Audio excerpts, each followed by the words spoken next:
Hello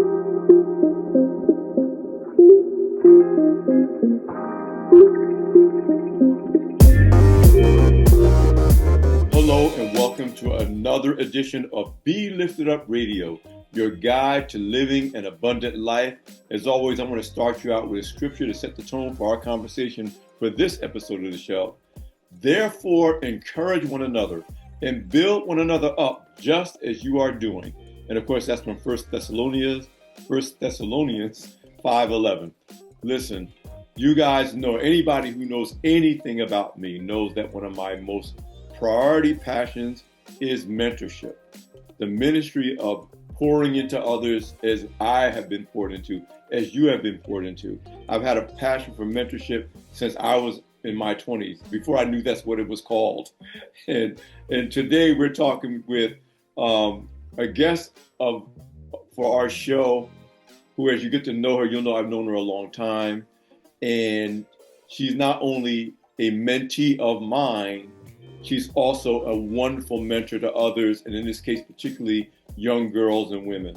Listen, we're going to be focusing on actionable steps you can take to be a positive guiding light for another person's growth in the midst of social, economic, and cultural uncertainty. And we're going to ask the driving question: who can empower young girls to think beyond their circumstances? Trust me, I have the guest who has the answer. Sit tight. This is Be Lifted Up Radio, your guide to living an abundant life, and we will be right back.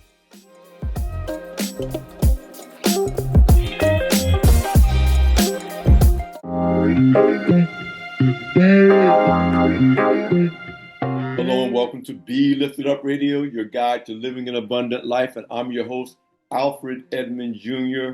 And listen, I am a passionate believer in mentorship. And in those people that know me, if you know me for any amount of time, you know this. And let me just give you a hint. If you're following me on social media and you see a hashtag that says, "My mentees are better than yours," you can bet that whoever I'm posting about is someone who has claimed me as a mentor, and I proudly, thankfully, gratefully claim them as a mentee. And that's important because even when we look in the Bible and we talk about prophets and people who are pouring into other people so they can fulfill God's destiny in their own lives, we can't do that without being in a space of community, of sharing, of pouring into, of giving and receiving. And mentorship is one of the most important ways that we can do that, both in the ministry and outside of ministry and with every walk of life. Well, let me tell you, the other thing about mentorship is that you think you're giving. And you know that old song, "You can't beat God's giving." No matter how much I give as a mentor, I get so much back from my mentees. And today's guest is Exhibit A for what I mean when I say my mentees are better than yours. She's written a great new book, Glow Girl, Empowering Teenage Girls to Grow, Lead, Overcome, and Win. She's done so much more in the course of her young life. I'm very, very proud to welcome her to the show. Please welcome Mia Hall, storyteller, empowerment speaker, mentor, author, all that and more. Welcome to the show, Mia. Thank you for having me. And my mentors are better than yours. So that's right. Tag out there. Yes, Mia. Listen, so thank you so much for being on the show. I got to remember that you and I have known each other for so long, but my audience, many people, many may know you, but others may not. So talk a little bit about your journey, not only as a young woman who is committed to helping young girls glow, and we'll get into that and even what that means, but your own journey as a young woman. You know, often we skip past, we see people as they are today, and we think that's the way they always were. Like they just kind of were born fully finished and looking all fly and polished. But it's important to understand that you had a journey growing up, and how did your journey shape you to become Mia Hall, the Mia Hall we see today? Right. Well, first of all, thank you so much for having me. I'm very excited to be here, and just have so much respect for you, for Miss Franklin as well. And I'm just happy to be here. So first of all, much gratitude. I'm in a space, of continual gratitude, and you know this. So yes, for the audience or anybody who's listening that doesn't know me and just wondering about my story, I grew up. I mean, I guess it really starts from where I grew up and the environment that I grew up in. I'm originally from East New York, Brooklyn, and I grew up in the housing projects of pink houses. And my family, it was kind of a small, close knit family. And we didn't have a lot. We didn't have a lot of money. My mom had me when she was 18. My dad was 19. So teenage parents. She had to drop out of school when she had me. And my father was in and out of jail. So just, circumstances were, working against me. But what was working for me was my family and their emphasis on education. Like, from birth, my grandmother, she just had tons of books in the house.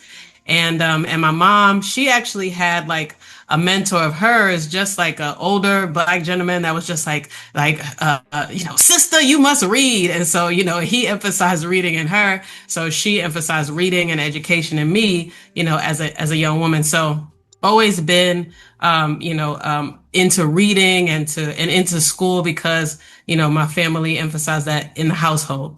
Of course, with a lot of love as well, like just not a lot of putting me down. Thankfully, they said, in spite of where we were, they were like, you can do anything you want and put your education first. They wanted me in every free program, enrichment program, that life could offer. So I would say I had a strong, familial education, a background emphasizing education.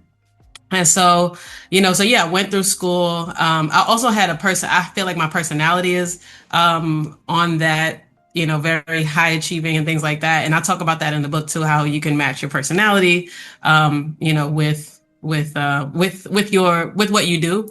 And so, always was in honors classes and I just really had a passion for education, but that led me in high school to wanting to study education. And why are some people motivated and some people not? Anyhow, that led me to Hampton University, where I studied sport management. I used to play basketball. Then I went to Harvard University to really truly like study more about education. And then I started working in sports for 10 years, and wanted to do more on the media side because I felt like the, disparity in media, was huge. And that led me to Hollywood. And now I'm producing podcasts and films, independently. So that's in a sum, like my quick story. But yeah, always loved, being mentored by others and especially you. But, and I felt like I wanted to give back to others. So that's why I started Brown Girls Glow and ultimately wrote Glow Girl. So listen, because you covered a lot of ground. Guys, I know what you're thinking. She looked like she just like finished her sophomore year in college right now. That's just me. That's the way she is. God has blessed her. Because again, we go back, and I want to go back a little bit. We met. You were finishing up at Hampton. Am I right? I was starting. I was starting. See, it was after my freshman year. Oh, okay. Yeah. All right. But you again went on to Harvard. You worked for everybody from the Brooklyn Nets. You could tell I'm from New Jersey. We still yeah, right. Hard to say it. Exactly. ESPN. Of course, you've done work for Black Enterprise, NBC, Paramount. My first writing job at Black Enterprise because of you. So thank you. Oh, and you never made me regret it. I mean, again, you do so much with what you're blessed with. Your stewardship is on fleek. Let me put it that way. Nobody says on fleek anymore, but your stewardship. So, but I want to kind of talk about you kind of summed up your journey. Parallel to that journey is your faith walk, and so much of your book, without you making it like, oh, you got to go to church. But you're very clear about the ways you got revelations during the course of your journey as a teenager and as a young girl to make decisions about where you were being led and how that did bless you to meet people, doors open for you. And I just think you do a very realistic, authentic, credible way of talking about your faith as a practical experience in your life. And I think it's one of the best things about Glow Girl, the book, which we'll talk about some more. But talk about your faith walk as well. Thank you so much. That means a lot because, as you're writing and, I have coaches, and they're like, you want this to be universal. but it's hard for me to, of course, like, not talk about faith. So, I tried to do it in a way that was practical. So I'm glad that it comes across like that. You know what I mean? Like that, without a doubt, that God was the one that led me to anything that I've achieved in life, and is the reason why I do what I do. But it's very practical, and people can use, whatever faith they have, in order to achieve their dreams and things like that. But It's funny. The world will tell us to be ourselves, and then when we start being ourselves, but not too much yourself. Right. I'm like, that's all me. So yeah, faith. I'm so thankful that I found Jesus at, a young age. And it was because of sports. The Knicks lost the championship. I didn't believe in God. I was like, no, I prayed for them to win. Why wouldn't they win? And, a few days later, it was like, no, how did everything get here? And that's what really kind of led me. But, I'm thankful for my pastor, Dr. Errol Bernard, and he, led me. He's a very practical teacher, and that just, that practical teaching led me throughout my life and those principles. And of course, the Bible is my, guide, and God is my guide and light. So, he really, his principles, I use them and they work. You know what I mean? What can I say? So, I definitely appreciate God. I'm trying to, make it short, but I'll definitely talk about it, more. Listen, you're listening to Be Lifted Up, your guide to living an abundant life. We're with Mia Hall, my mentee, author of Glow Girl, empowering teenage girls to grow, lead, overcome, and win. We will be right back. I'm Alfred Edmond Jr. This is Be Lifted Up Radio, your guide to living an abundant life.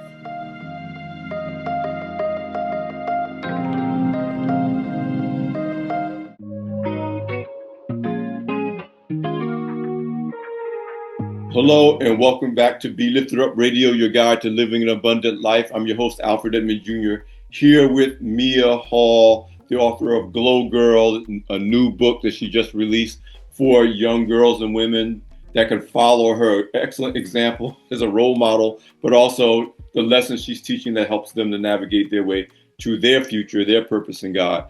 And so Mia, we were talking about your faith walk, and you mentioned Dr. A.R. Bernard and Christian Cultural Center, which I attended when I lived in Brooklyn. I wasn't a member of the church, but I attended many times. And I will say that what I appreciate about Dr. Bernard is that it is practical application. I mean, it's and I attended all the churches I've been a member of. That's the kind of teaching and preaching I'm attracted to, because I'll put it this way, and I've said this on the show before. My grandfather was a Baptist preacher. And at one time he told me, he said, there's preachers that give you a lot of light but no heat. And there's preachers that give you a lot of heat and no light. Oh, wow. So the ones that give you the heat, you're excited, you're shouting, the Holy Spirit is in you on Sunday, and then you go home and Monday morning you wake up and you feel like, I don't know what to do. I feel lost. And you just kind of hang on to next Sunday. And then he says, but the ones that give you light with no heat, they teach you a lot, but you don't feel anything. Like it's educational. It's, oh yes, now I understand, but there's nothing in the spirit that gives you that energy, that power that says, I can go out and face my circumstances. So he's like, what you want is the preacher that will be a vessel for the Holy Spirit to get in you. It's the heat. But you want somebody that says, and when you hear this, when you wake up on Monday morning and you're still facing the same challenges and the same issues and the same family drama, whatever it is that's plaguing you in your life, you feel like you've been equipped with the word in a way to use that word to navigate to what God has for you. And so I say all that to say is one of the reasons I love Dr. A.R. Bernard, but it's also, I could tell, again, you're into education, you're into being educated, and you're being into educating others, and everything that you've done, that's been the thread that's gone through it. And when you're talking about a book for girls, teens and preteen girls, maybe into early, 19, 20 adulthood, you got to be able to say that reach them in a way that they can use this information at that stage of life, that they don't have to be like, I didn't go to theology school to understand why all this is important. I'm just trying to get from middle school to high school without making a bad choice, without getting discouraged. So talk about what I think is your unique, God has gifted you with a unique gift. I never said this to you before. to be able to relate to people, and I would say girls in particular, young girls, where they are. And some of it is you being looking so youthful, but it's not just that because you're a very mature person. Mm. But I'm gonna put this picture in the audience's mind, and I'm going to back up and let you answer the question. Okay. We were at your book signing party, and of course you're a model chick. You got the height, the basketball player. You're dressed to the nines. You're always so fly. But then when it was time to rap, you was busting out rhymes. The Brooklyn came out. It's like, what you talking about? And I just think that, and you do it so naturally. It's not like you're trying to pretend to be anything other than you are or who you are. And I think that there's a comfortability with your ability to talk to young girls that says, no, yeah, she's older, so she's a mentor, but she also understands and feels what it feels like to be me. And I think that parallel between you and Dr. Bernard, to be able to take high things and meet people where they are in a way that they can receive it and they can use it. I just think that's an element of your personality, and it certainly comes through in the book. So talk about not just the book, but you talk about Brown Girls Glow and what you were trying to accomplish with that. Talk about this thing in you, this purpose that God has planted in you to want to be the guide, maybe the person, the girl you could have used when you were navigating Brooklyn and high school and the things you talk about in your book as well in terms of your own journey. Yes, well, thank you, first of all, for saying that. Yes, for sharing with me, about that gift, because, it just definitely changes my perspective, or like gives me more perspective of like, okay, this is it. You're kind of explaining just kind of like how I just am, but, it feels different to hear somebody, put it into words. So, I mean, you're amazing with words anyway. So, I know that that's what you do, but no, I appreciate that because I'm like taking notes, on that. But yeah, I definitely appreciate, I think it started out with being grateful for everybody that poured into me, right? Just knowing that, I was able to get so much great advice from, people like yourself, programs like Power Play NYC, who's still around, still in existence, but I was, one of their first students. And they were particularly a program for girls that, to educate and empower girls through sports. So, so they targeted young women that played basketball or that played sports and introduced them to careers behind the scenes, like off the court. So I feel like that program particularly helped me to realize like, wow, look at mentorship. And like, they just did so much to open my mind to like say, 15 players might be on a basketball team, but, 250 people work for a team. So that like really just expanded my mind. It was a paradigm shift. It was like, oh, okay, I can be in the business of sports. Okay, I don't have to, like be an athlete, to work in sports. So organizations like that, I feel like I had so much gratitude for that I wanted to give back. Then practically speaking as well, and I speak about this in the book a little bit, I went into a coaching program because people were always asking me to speak, like coming from the hood to Harvard, like, how did you do it? And you got to come to, your old school and speak and things like that. So I was like, well, let me try to, honestly, I think it was you that told me like, you should take this seriously and you can actually get paid to speak if this is your passion.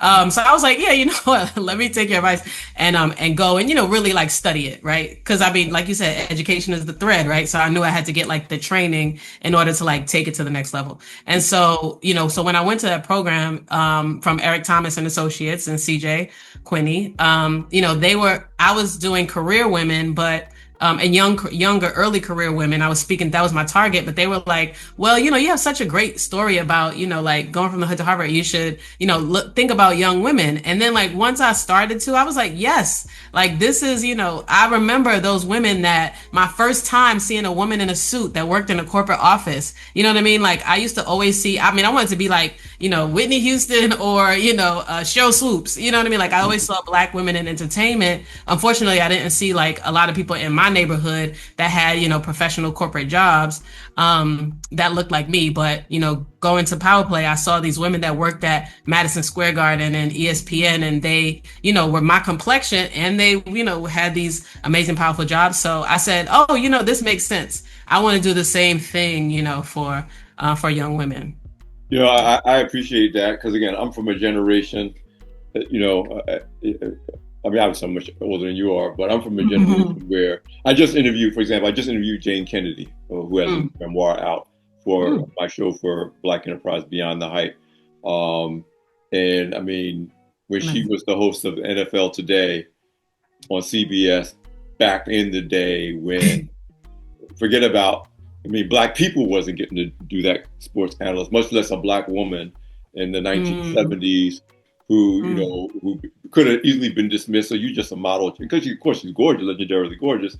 And Mm-hmm. she, and I won't spend too much time on this. Those of you who want to watch the show, go to Beyond the Hype at YouTube, the Black Enterprise YouTube channel, and you can hear the interview. But she talked about having this real confidence about what she wanted to do in a space where you didn't see people with our complexion and certainly didn't see women in a male dominated space.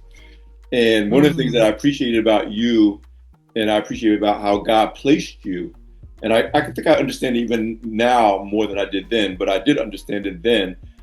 You are part of the emergence of what now we see the WNBA's blowing up, and we see Caitlin Clark and Angel Reese and the you know and but you God placed you on that path between education and sports and media at a time where you could appreciate it as someone that through the program you were in appreciated what it meant to see women like you, but then you could also was part of seeing its evolution. And I think that also adds some amazing credibility to the story you tell, not just about sports itself, but what you represent when a girl sees you and says, wait, she's model fly, because you bring black women into anything, it's going to be fly. And I mean, you watch ESPN and it's like, oh my God, you know, the fits, the hair, the whole nine. Even if there's no hair, she don't even need to have hair. Right, She's right. still They will fly, do you it. know. They will do But the intelligence, the way she speaks, what she says, how she communicates what's going on, and the actual understanding of the sport she's talking about, you can't help but be inspired by that. And I could just see that impact, not just in sports, but when you're talking to girls who literally can see, oh, wait, this is what's possible. She is what's possible for me. I can do that. I just think that's a huge, huge blessing it. that I think you've already walked in that blessing for others. But this book obviously amplifies it in a way that, because you can't be everywhere at once, but the book can be everywhere at once, you know. Absolutely. Yes. So Thank listen, you. guys, hold tight. Yeah, you can tell she's one of my favorites. I'm trying to hold back. This is Be Lifted Up Radio, your guide to living an abundant life. We're here with author, speaker, mentee, mentor, Mia Hall. We will be right back.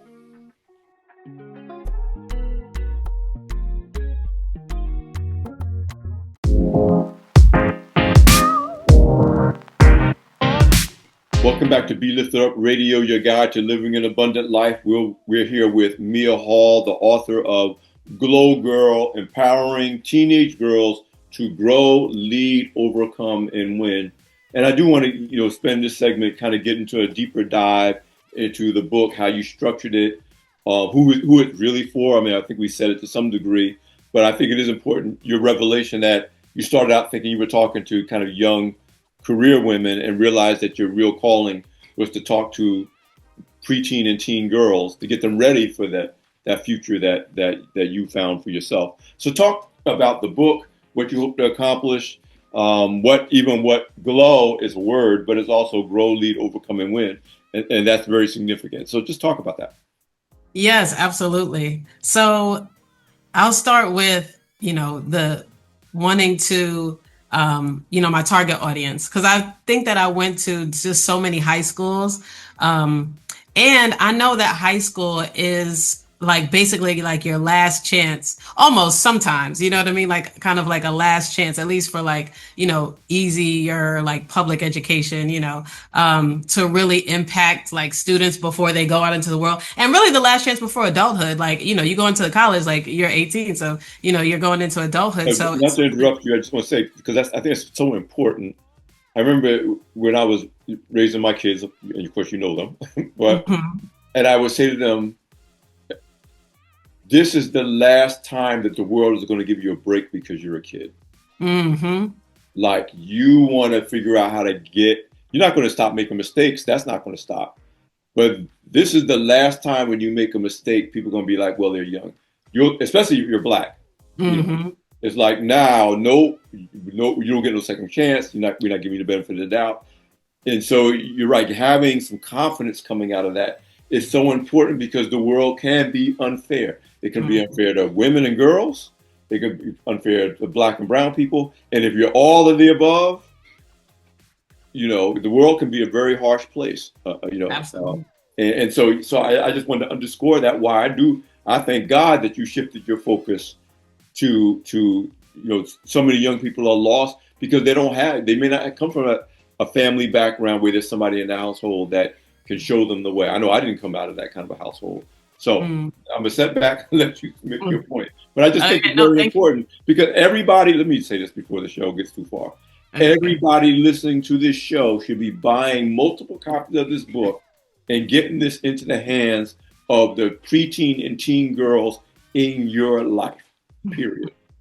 Full stop. And I yes, you'll see my name and I endorse the book. So I don't want to make anybody get confused. Yes, absolutely. Getting the credit card ready, get the swipe. I'm not shy about promoting my people, but this one is a real blessing. So now I'm going to shut up and let you talk. No, thank you, and I appreciate that. From the time we met, you know what I mean, to guiding me here. You've always been 10 toes down, and I appreciate that, and unapologetic about me or your other mentors, the A team, like A team, A list, the A list, yes. So but the high school, right? Like you said, like it's your last opportunity, for you to make mistakes. And, I always remember this assistant principal, Dr. Farrington now, but she always used to say, I have you for these 4 years to prepare you for the next 40 years. So I always loved that phrase too. And just like, this is really going to, prepare you for a long time. So that's why I love, speaking to high school girls. And then as far as like, the process and things that I included, I thought that, reading that book, Why You Do What You Do, I think it's Tim LaHaye that I really talk about the 4 personalities that he, just that theory. And even when I go out to schools, I just talk about, introverts versus extroverts. I just don't want, people or young people to be discouraged or have low self-esteem because of their kind of like personality type or because of the way they are.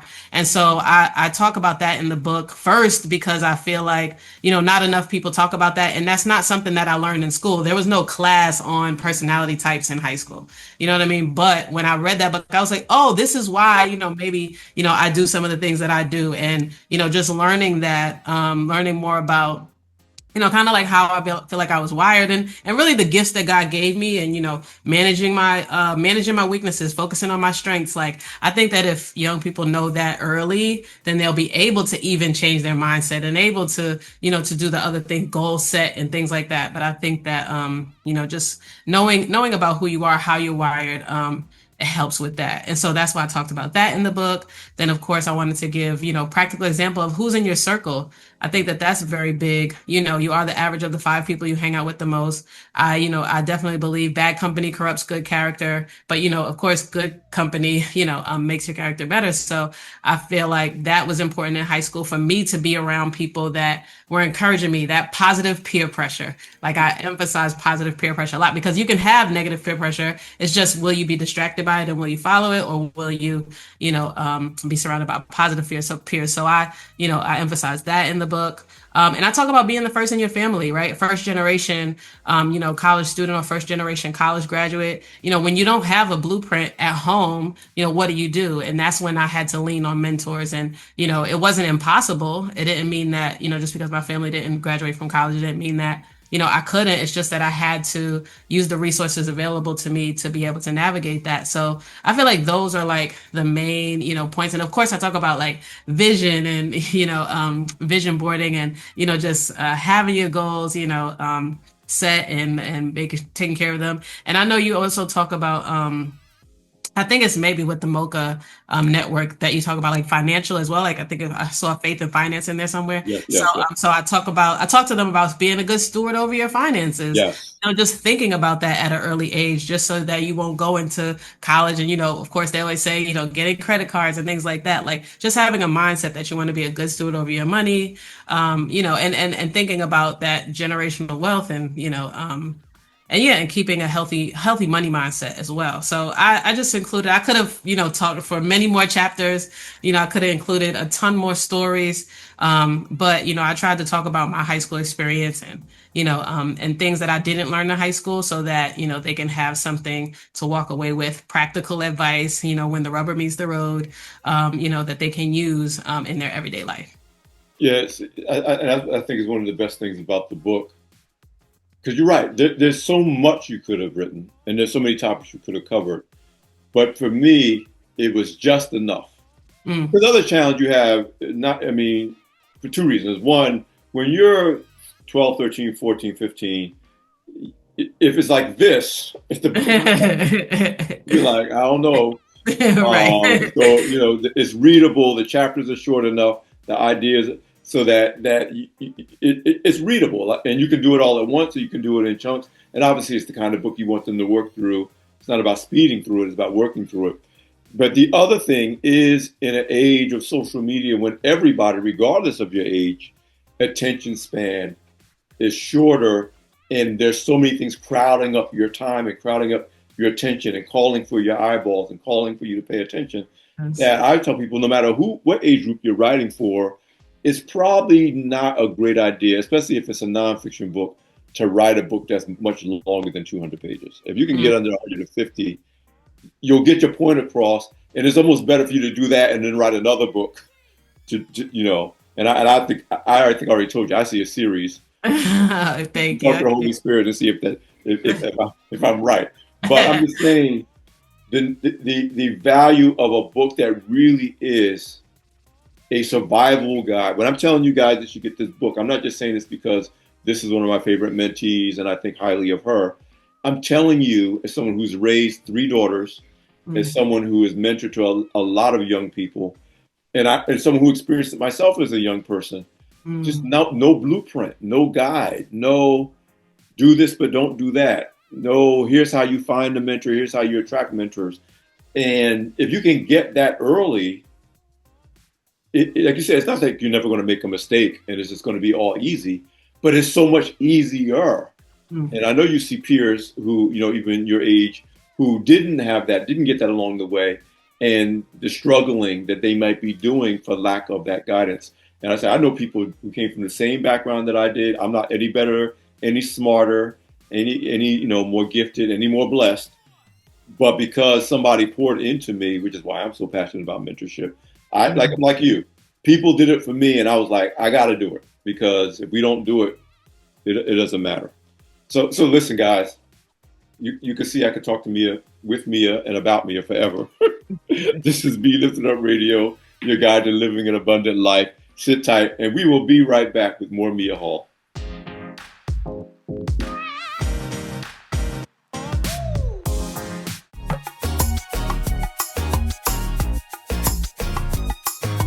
Welcome back to Be Lifted Up Radio, your guide to living an abundant life. We're with Mia Hall, the author of Glow Girl, a great book that you must get for your teen or preteen girl to help them have a blueprint to navigate the future that God has for them, whatever that is. I'm going to hit 2 things, Mia. One, for our producer, who I promised I would do it, but I didn't do it. See, audience, we could do another show just on Mia's personal career journey, because she's done some amazing things. But talk a little bit about what it was like to interview Nipsey Hussle. I mean, because you've been in Hollywood and back, you've done amazing things, but we don't have time to go through all of that right now. We have to have you back. But that interview with Nipsey Hussle was really significant. Talk about that. Yes, and I'm so grateful for the opportunity to, be able to interview him. And I interviewed him for Black Enterprise. So, that was honestly to speak to somebody who's a rapper, right? Or an artist, and speak to them about their business journey. That meant a lot to me. Oh, I feel like I'm gonna get a little bit emotional because, it was almost like a year to the date before he passed away. And I was able to, I always talk about, I went from the hood to Harvard, but he always talked about a lot. And I spoke to him about this in his interview, how his upbringing and, being in the hood, that is what really shaped him into the man and businessman that he became. And that's why he had such a passion for giving back. Right. And of course, we all know how he passed away, and his store being in the neighborhood neighborhood, and him, having, just so many programs for the youth that, in Crenshaw and things like that, just so many things that he did. So that was so significant, even, for my career, just because I saw somebody that, came from these circumstances and was able to use like the hood and everything that you learned from like the hustlers and, like people like that, and turn it around and use it for business, use it for a greater purpose, to have a greater impact for business acumen. So that was my experience. Like, that's what Nipsey Hussle left me with. And that's why I'm thankful, that I had the opportunity to interview him.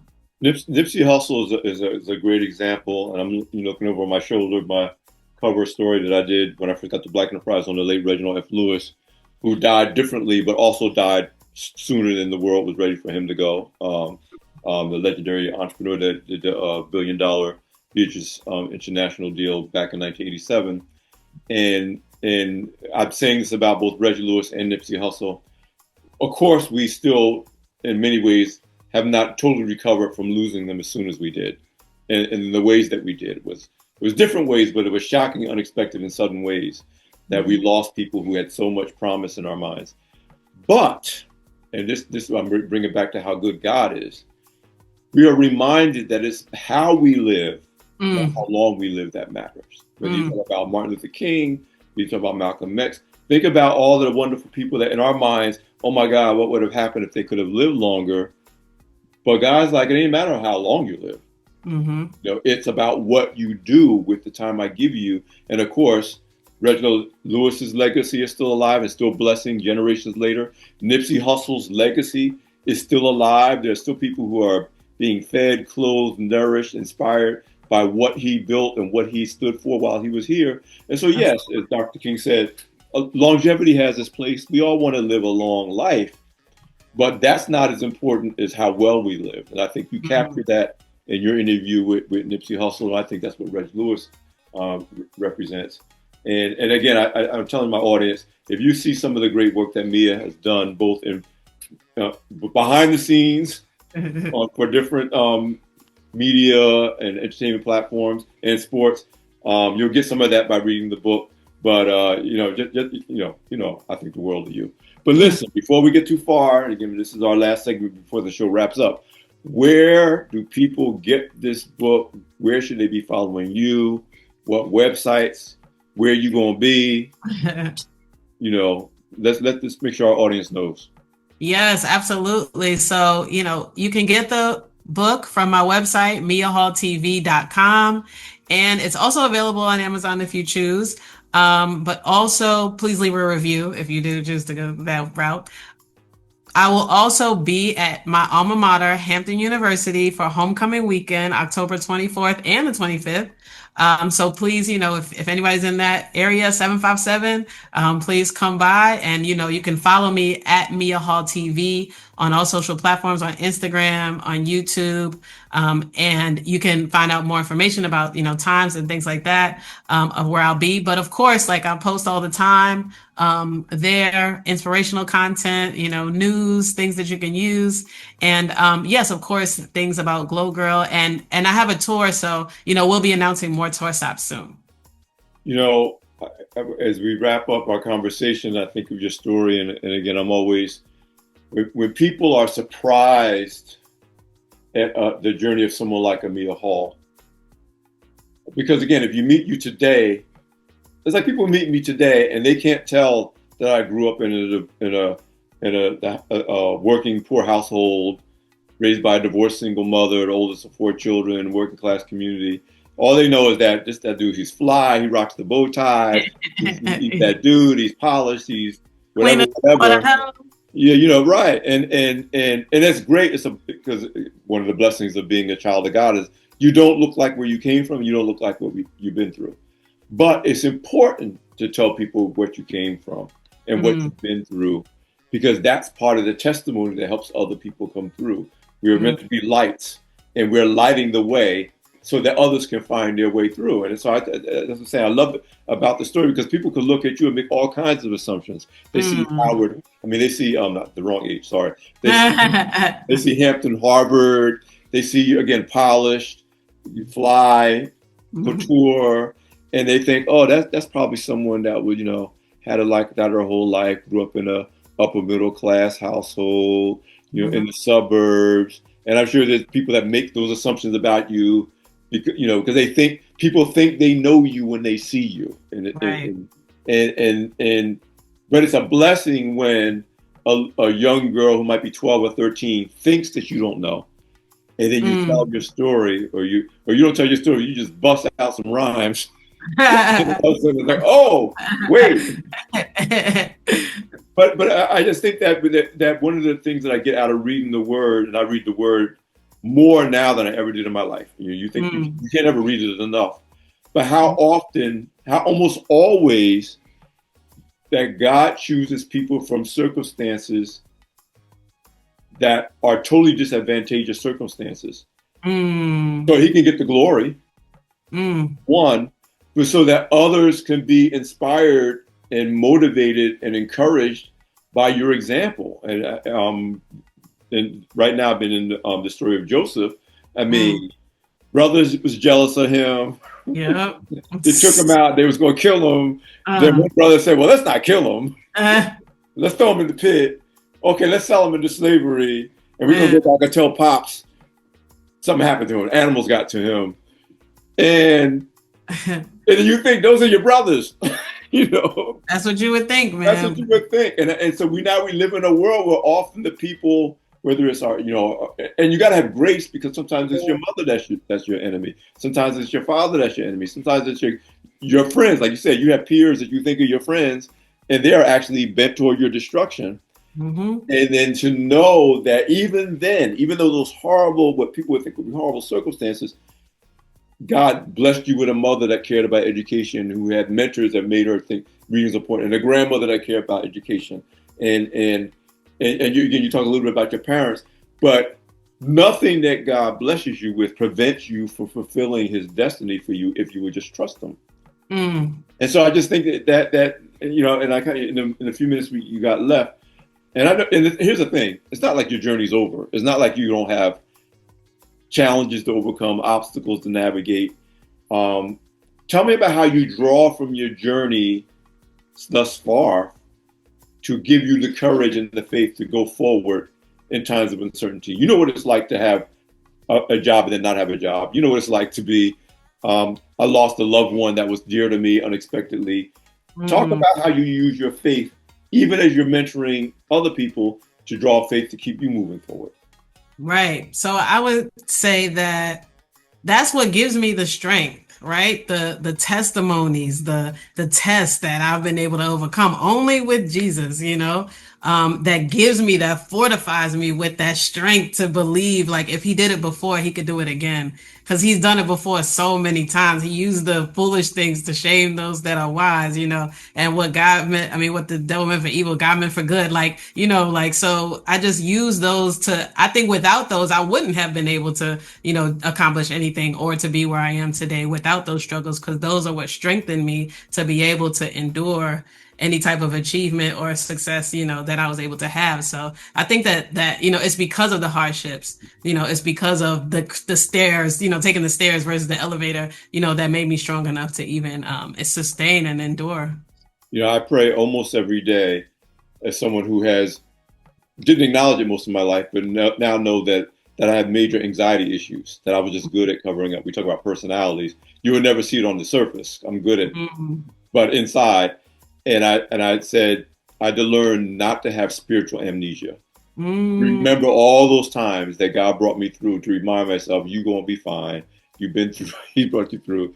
And if you forget that, you will give into your anxiety. But we're about to do a whole nother show. I know, I know. Producer's looking at me funny. So yeah, thank you so much for being me a home. I think the world of you. Thank you for this great gift, your latest great gift that you're giving to girls, and people who love and care about girls. Because I think the seeds that you're planting is going to pay off big time when these girls become young women and they glow. And we know God multiplies and advances. I just think you're doing a wonderful thing. Thank you for being our guest on Be Lifted Up Radio, your guide to living an abundant life. Thank you for having me. Appreciate y'all. Yep, we promise, we deliver. God never fails. Another great show, another great guest. Is that a wrap? I can talk. I can talk. Thank you so much. Oh my goodness. We'll be right back.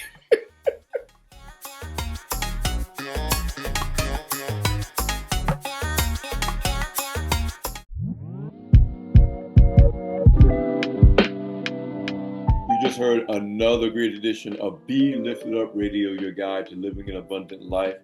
You know, I'm always bubbling over and barely can contain myself with almost every guest that we have on the show, because we have some wonderful, wonderful, God bless, God-fearing people on the show. But this one was special, obviously, because, again, I've known Mia, I thought it was since she graduated from college. She said it was right after she became an undergrad. But the Mia Hall that you met on this episode of Be Lifted Up Radio is the Mia that I've known from the very beginning. Yes, she's grown. Yes, she's more mature. Yes, she's more experienced. But that heart for God, that spirit of caring, sharing, and pouring into others, as she has been poured into, was there from day one. You can see we both have a passion for mentorship as a ministry. Mentorship is a ministry. You pouring into others as God has poured into others who may have poured into you is a ministry, and it's a ministry that everyone, regardless of your age, your education level, your status, your walk in life, everybody has something that was poured into him or her that's worth pouring into someone else. So again, we just so grateful to have Mia Hall, the author of Glow Girl, the great new book for teen and preteen girls, on this show. And listen, we're glad that you're here. Please be sure to join us on this edition and every edition of Be Lifted Up Radio on BeLiftedUpRadio.com, the Mocha Podcast Network.com, podcast plural, Sirius FM HUR Voices 141, where we air on Sundays, Tuesdays, and Thursdays at 5 o'clock. And of course, on all social media platforms, especially Instagram. And please follow our YouTube channel. Follow, like, subscribe, so you don't miss any episodes of the show, and you can watch and listen to past episodes of the show. I'm Alfred Edmond Jr., your host. This has been Be Lifted Up Radio, your guide to living an abundant life. Thank you for listening, and God bless.